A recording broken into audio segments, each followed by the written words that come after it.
Hello, I'm John Szalicki, and welcome to Personal Finance 120.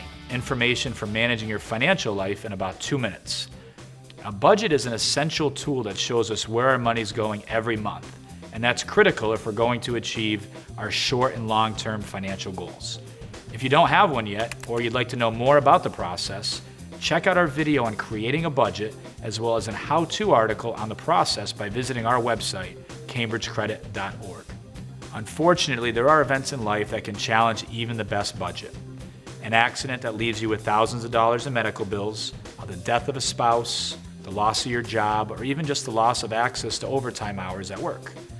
Obviously, we all need a plan B before rough financial times overtake us. And that's where a crisis budget can make all the difference. Step 1, choose an emergency scenario. The choice is yours, of course, but you'd probably need to do more than just one crisis budget. Married couples should prepare at least 2, one for the death of each spouse. Now, if you receive overtime pay at work, do a budget based on the loss of that income.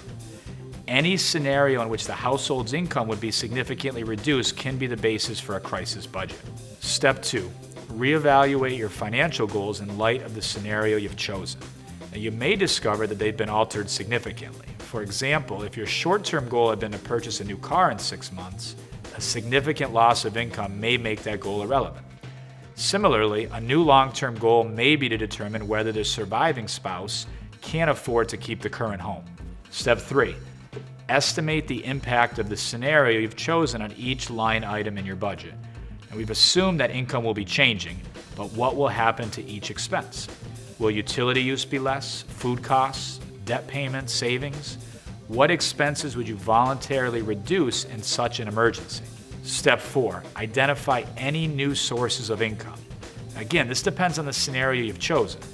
Will there be an insurance payout, and if so, when? Will there be unemployment benefits? How long would they last? What assets would or could be sold? You may need to contact a professional for answers to some of these questions. Before a crisis finds you, we suggest you take a long, hard look at your current budget and decide what you do if something were to severely diminish your income.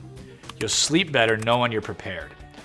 Well, that concludes our 3-part series on budgeting. Next up, we'll look at how to spend wisely during the holidays. Until next time, I'm John Szalicki for Cambridge Credit Counseling.